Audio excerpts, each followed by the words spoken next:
Oke, Assalamualaikum warahmatullahi wabarakatuh.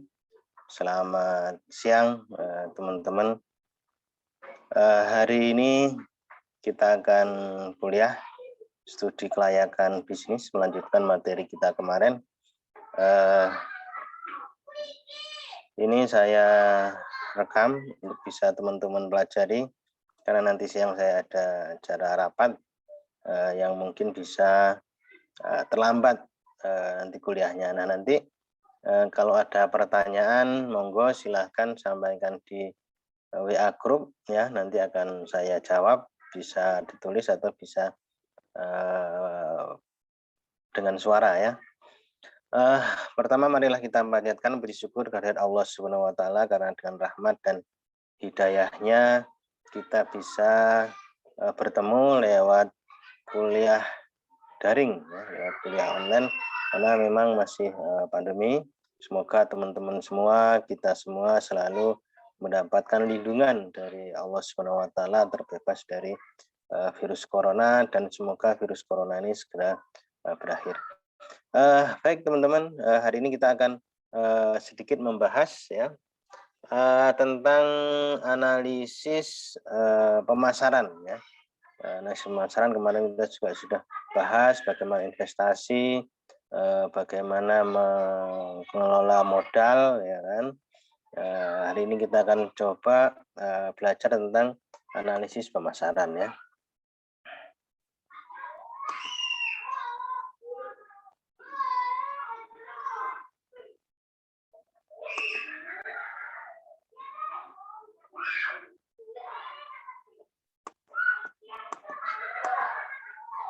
Oke, analisis pemasaran.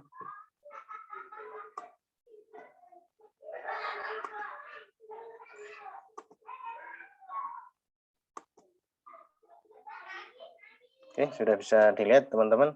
Jadi salah satu faktor keberhasilan dalam setiap bisnis itu adalah pemasaran ya, atau marketing ya. Jadi produk apapun, sebaik apapun, kalau tidak bisa dilakukan pemasaran, ya sama saja ya, karena tidak akan mendapatkan penghasilan.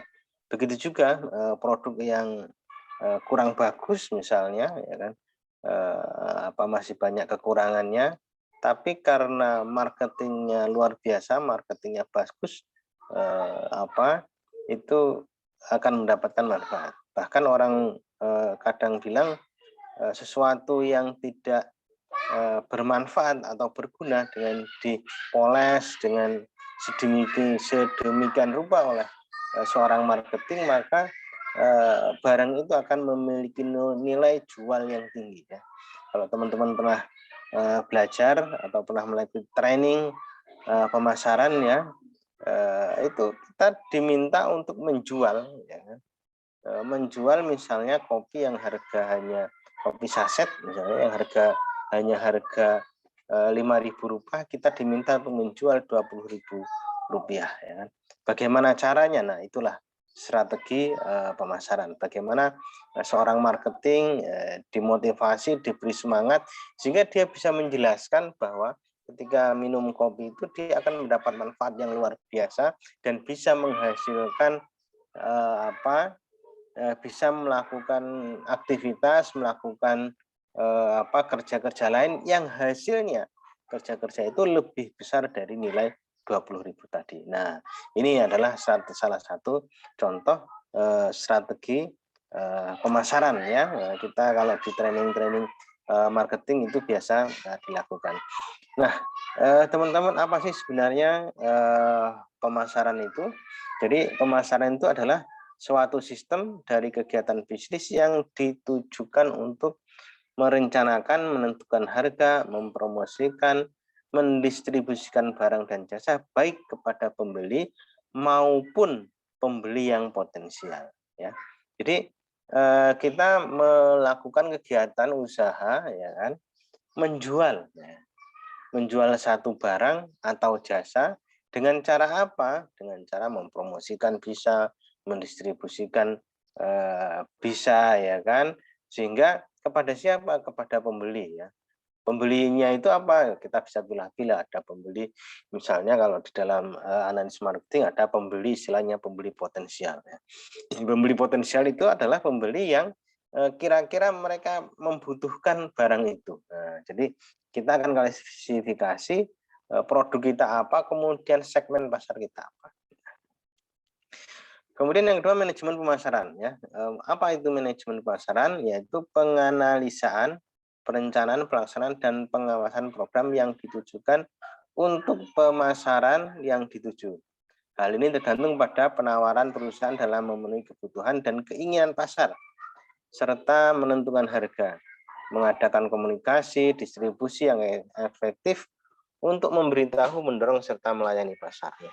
Jadi manajemen pemasaran itu adalah bagaimana menganalisis ya, mulai dari perencanaan, pelaksanaan, pengawasan ya, program yang ditujukan pemasaran sehingga apa? Sehingga ada target.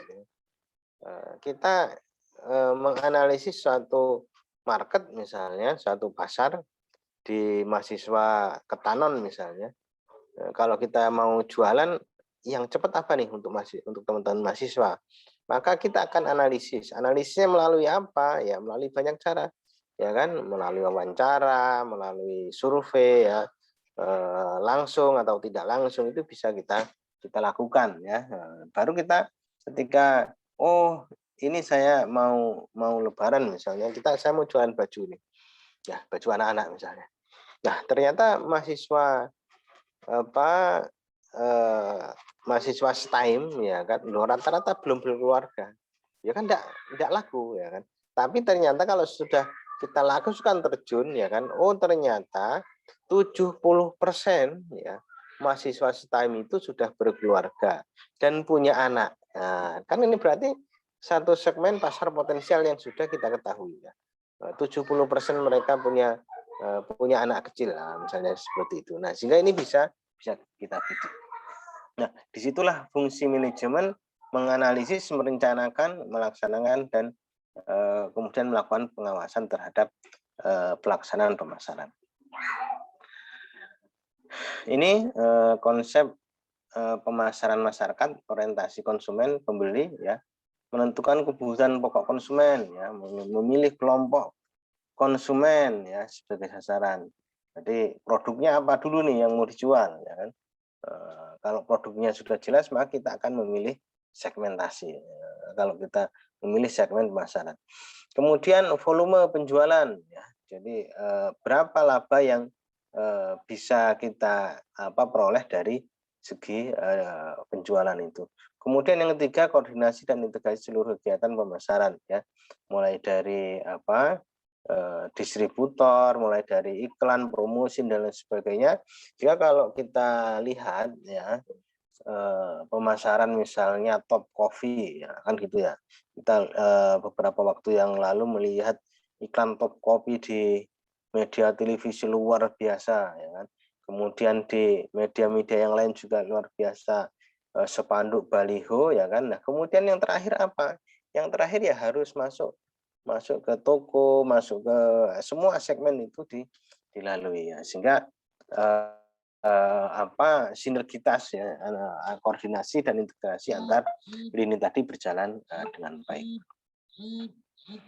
Nah, sistem pemasaran ya.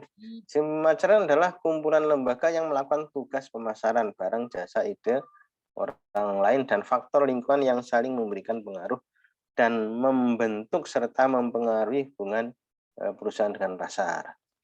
Kemudian yang kedua adalah faktor-faktor yang berpengaruh dan saling berinteraksi. Jadi faktor apa saja nih yang berpengaruh ya dan berinteraksi dalam pemasaran itu ya, misalnya organisasi pemasaran ya, pasar yang dituju ya, perantara ya, kemudian bagian pemasaran dengan pasarnya, faktor lingkungannya baik atau tidak ya, kumuh atau tidak dan lain sebagainya. Nah, ini contohnya organisasi pemasaran ya. Jadi dia dia akan yang dituju, dia akan melihat segmentasinya itu ya kan, barang atau jasa ya. Jadi akan diorganisir ya kan, kemudian orang akan melakukan pembayaran kalau itu melakukan pembelian. Nah, ini. Jadi pemasaran itu satu dengan yang lain itu saling terkait ya, saling terkait ya. Misalnya lingkungan mikro penyedia ya, penyedia itu melalui perantara atau tidak, langsung atau tidak ya. Perencanaan produk, struktur produk, sistem distribusi, kegiatan dan promosi. Nah, perantara pemasaran. Jadi kalau kita lihat ada beberapa jenjang nih dalam pemasaran itu.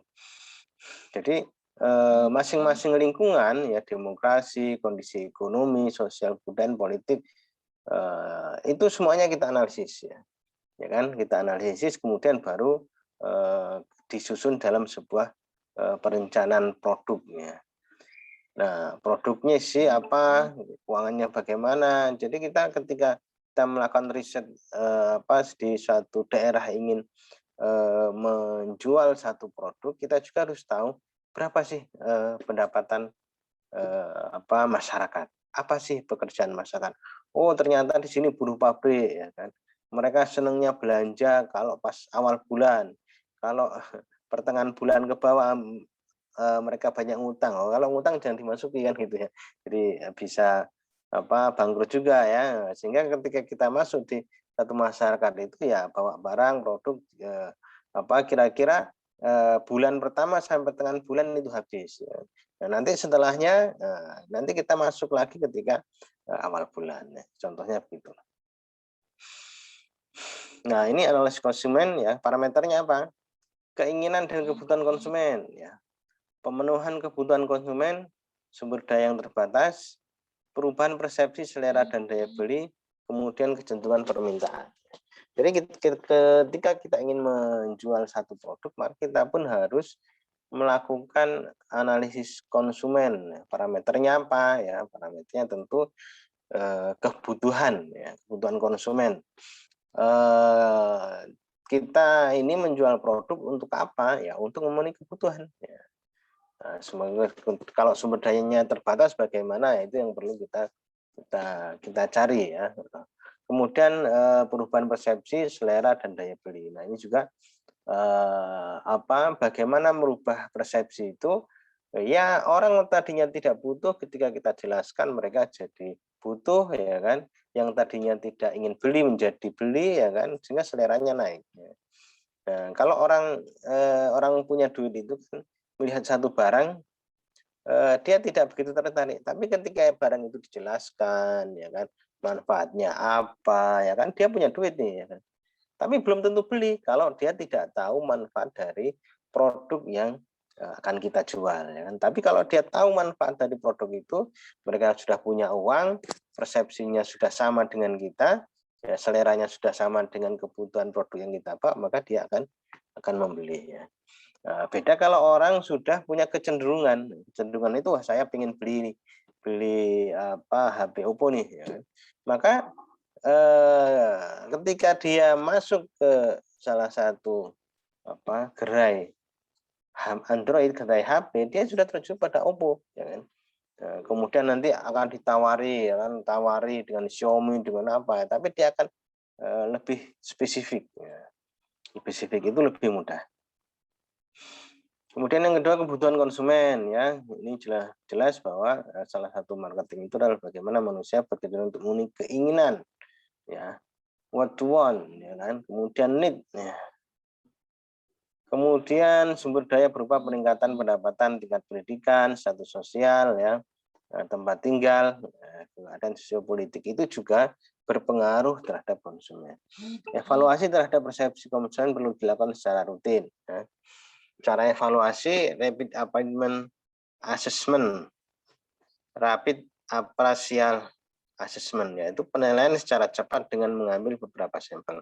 Kemudian evaluasi juga bisa dilakukan dengan sampling assessment atau melakukan penelitian terhadap beberapa contoh. Perubahan preferensi ya. Proses pengambil keputusan membeli suatu barang ya. Jadi ada preferensi, itu adalah dia punya rasa ingin membeli, kemudian mencari informasi, kemudian memberikan evaluasi terhadap informasi, kemudian keputusan untuk membeli ya. Kemudian yang kelima, evaluasi terhadap barang yang akan dibeli. Nah, jadi bagaimana ketika orang sudah ingin membeli, ya kan? Kemudian si marketing itu lebih menjelaskan, lebih mendalam, malah gayeng ya gitu loh. Kalau dia orang sudah ingin membeli, tentu dia akan mencari info-info tentang satu produk, ya kan, nanti ketika kita jelaskan lebih detail dia akan lebih tertarik. Nah, ini tugas manajer pemasaran ya. Ini kalau kita di dalam sebuah perusahaan besar maka akan dibentuk namanya manajer pemasaran, kemudian nanti ada di bawahnya agen atau marketing. Berubah sumber-sumber menjadi produk yang memenuhi kebutuhan manusia, khusus ya. Mempelajari kebutuhan dan keinginan konsumen, mengembalikan dan menguji konsep produk yang dituju, kemudian membuat desain produk. Ya. Jadi ini adalah tugas daripada manajer pemasaran. Ya, ini mengembangkan, ya, menetapkan harga, ya, dan seterusnya. Ya. Nah, ini teman-teman, jadi keadaan permintaan, jadi permintaan ada tidak sehat, permintaan kelebihan, permintaan penuh, permintaan tidak teratur, permintaan menurun, permintaan laten, tidak ada permintaan atau permintaan negatif. Jadi ini tergantung bagaimana marketing, ya, bagaimana tim pemasaran mampu membuat skema marketing yang bagus sehingga apa? Sehingga permintaan itu selalu tumbuh dan berkembang. Sebagus apapun sebuah perusahaan kalau tidak ada permintaan, kalau tidak ada pembelian, maka tentu lama kelamaan perusahaan ini akan bangkrut ya. Nah, sehingga yang terjadi apa? Yang terjadi adalah bagaimana konsumen yang sudah memakai produk kita itu memakai lagi jadi pelanggan. Kemudian ditambah, ya, berarti kan ada pertumbuhan. Nah, kalau ada pertumbuhan maka ada peningkatan. Nah, ini permintaan negatif. Ya. Sebagian dari segmen pasar potensial tidak menyukai produk. Ya. Tugas manajer membuat suatu rencana untuk merubah permintaan dari negatif ke positif. Nah, ini yang berat ya. Jadi seorang manajer itu salah satu tugasnya adalah bagaimana merubah mindset masyarakat yang tadinya ya kan, itu mereka punya penilaian negatif terhadap produk, tapi setelah dijelaskan ya akan menjadi positif, sehingga dia tadinya tidak beli akhirnya jadi beli. Nah, itu salah satu tugas marketing. Kemudian permintaan laten. Apa sih permintaan laten? Misal konsumen punya kebutuhan yang kuat terhadap sesuatu yang tidak ada dalam bentuk yang nyata. Produk yang dikehendaki, misalnya rokok yang tidak mengandung nikotin, konsumen, dan sebagainya. Tugas pemasaran adalah mengembangkan permintaan agar tidak terjadi permintaan laten. Jadi neko-neko lah gitu permintaannya ya. Kemudian tidak ada permintaan, jadi orang tidak berminat sama sekali terhadap penawaran produk atau jasa dapat digolongkan menjadi barang sudah dikenal tapi dianggap tidak punya nilai ya. Barang sudah dikenal tapi dianggap bernilai tapi tidak mempunyai nilai yang bagus ya. Barangnya baru ditemukan jika tidak ada permintaan karena kurangnya promosi. Ya. Jadi kalau tidak ada promosi ya tidak ada permintaan. Ini karena orang tidak butuh ya. Orang merasa tidak butuh ya. Tugas pemasaran adalah menciptakan permintaan. Jadi menghubungkan produk jasa ya kan, mengubah lingkungan agar menjadi barang yang bernilai, melaksanakan promosi agar orang tertarik membeli produk kita. Nah, kalau permintaan menurun bagaimana? Permintaan menurun adalah keadaan di mana permintaan untuk suatu produk jasa semakin berkurang dan diperkirakan semakin menurun jika tidak dilakukan perbaikan pasar atau usaha pemasaran yang lebih baik. Jadi kita lihat ada misalnya tadi kita jual satu produk misalnya, nah itu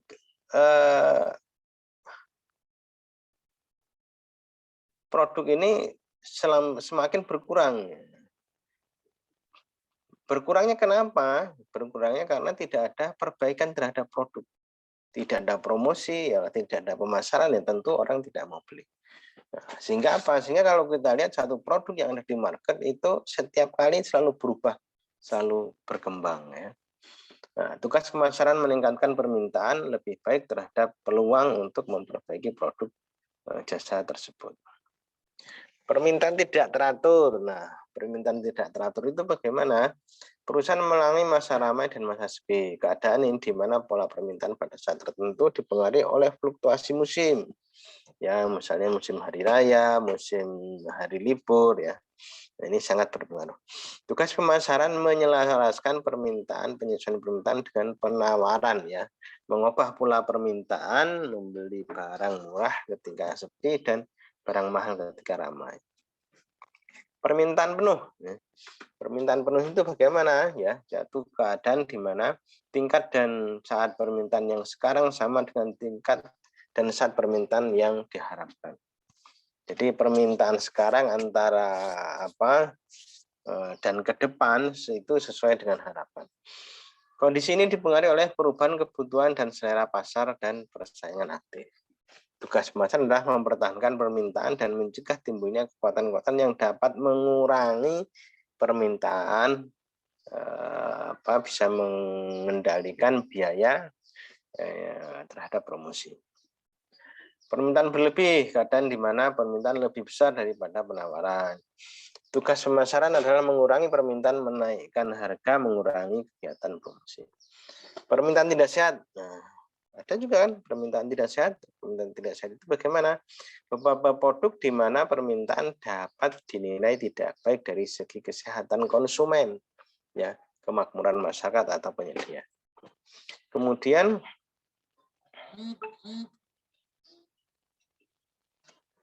beberapa produk permintaan dapat dinilai tidak baik dari segi kesejahteraan konsumen.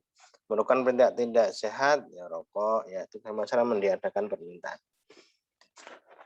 Ini perencanaan pemasaran yang pertama adalah alokasi anggaran pemasaran pada produk, ya, penetapan harga, alokasi marketing, ya, kemudian target penjualan dan pemasaran. Ya. Jadi semuanya harus berkolaborasi. Anggaran pemasaran ya biasanya ditetapkan berdasarkan persentase dari target penjualan ya. Bapak Ibu menetapkan 15% misalnya begitu. Perlu ditingkatkan kalau perusahaan ingin meningkatkan market share-nya. Tugas pemasaran perlu dianalisis untuk mencapai tingkat volume penjualan tertentu atau market share tertentu. Target penjualan ya. Jadi ketika kita ingin menjual satu produk harus punya target ya. Ditetapkan berdasarkan analisis berbagai macam kemungkinan strategi pemasaran yang menguntungkan. Jadi kita diminta untuk menganalisis suatu market, ya kan, kemudian ini ada barang kita masukkan. Ya. Kemudian yang kedua ditentukan alokasi target penjualan pada daerah penjualan dan kuota berdasarkan hasil penjualan yang lalu dan perkiraan potensi. Nah, jadi kita harus menentukan target penjualan ada di mana, ya. Kemudian hasil penjualannya bagaimana dan potensinya. Jadi itu ya. Alokasi anggaran pemasaran pada produk ya biasa. Jadi kalau ada peningkatan promosi, peningkatan kegiatan tentu biaya-biaya itu akan naik ya. Faktor-faktor yang mempengaruhi terhadap penambahan pengurangan alokasi anggaran, jumlah produk, banyak produk, jenis produk ya, jenis produk yang permintaannya sedikit. Penetapan harga ya. Elemen yang menghasilkan laba dalam rencana pemasaran disusun bersama saat penyusunan strategi pemasaran. Perlu mempertimbangkan elemen permintaan. Juga harus mempertimbangkan faktor biaya dan persaingan dalam penetapan harga yang direncanakan. Jadi ketika kita membuat satu usaha, maka kita harus bisa menghitung bagaimana persaingan, tingkat persaingan yang dilakukan sehingga kita tidak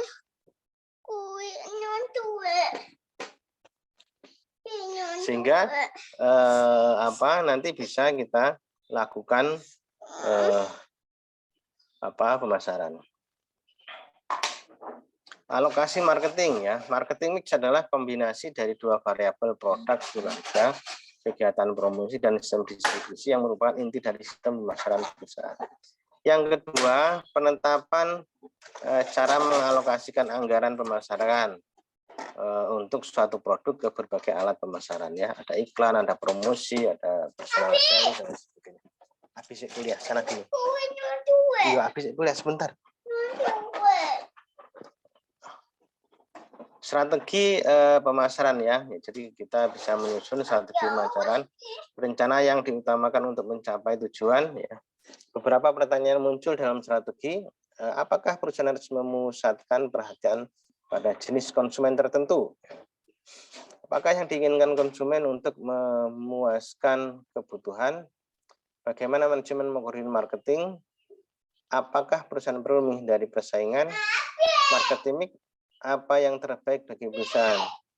Cara supplier mempengaruhi usaha pemasaran dan bagaimana faktor pendapatan dan ketenagakerjaan mempengaruhi perusahaan menjual produknya.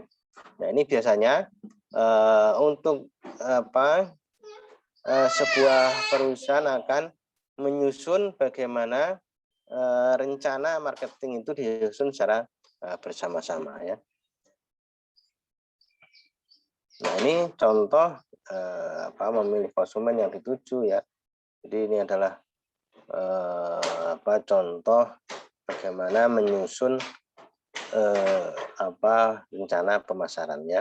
Ada pasar, ada riset pemasaran, organisasi, ada faktor lingkungan, kemudian identifikasi keinginan konsumen ya. Kemudian memilih konsumen yang dituju, kemudian identifikasi, kemudian tentukan marketing mix-nya.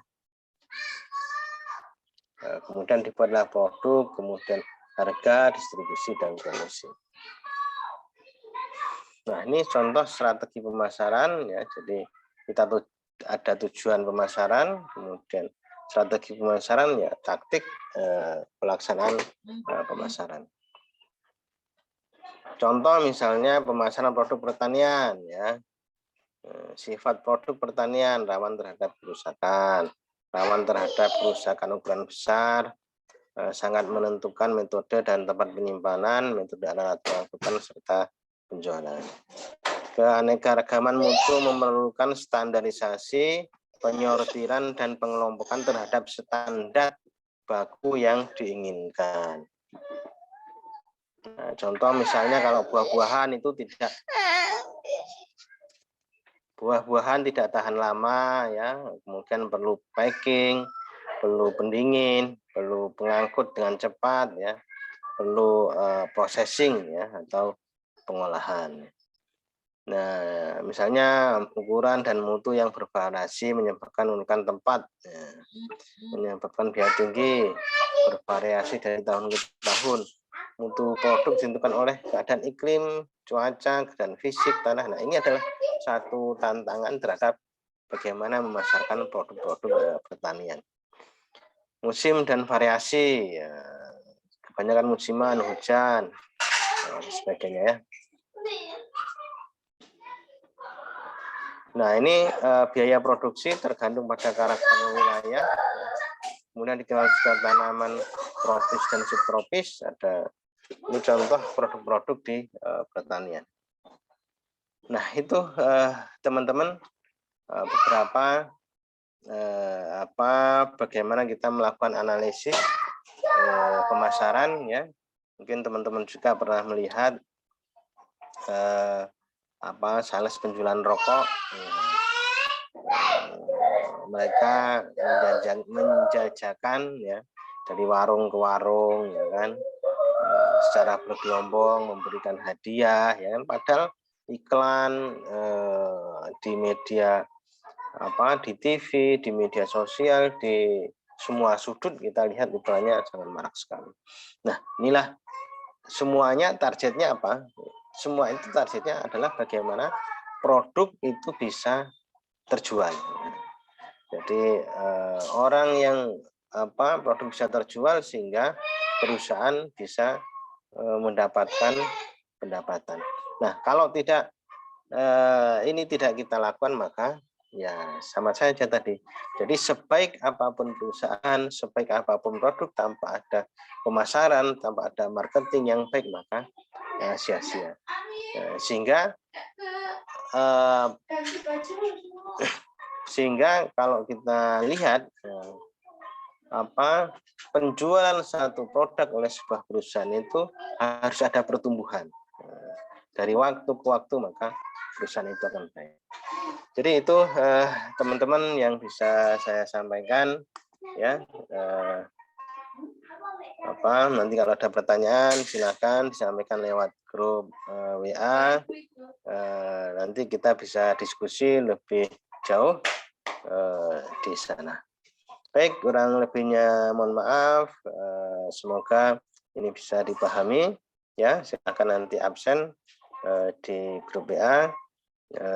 Nanti akan kami absenkan langsung disiarkan.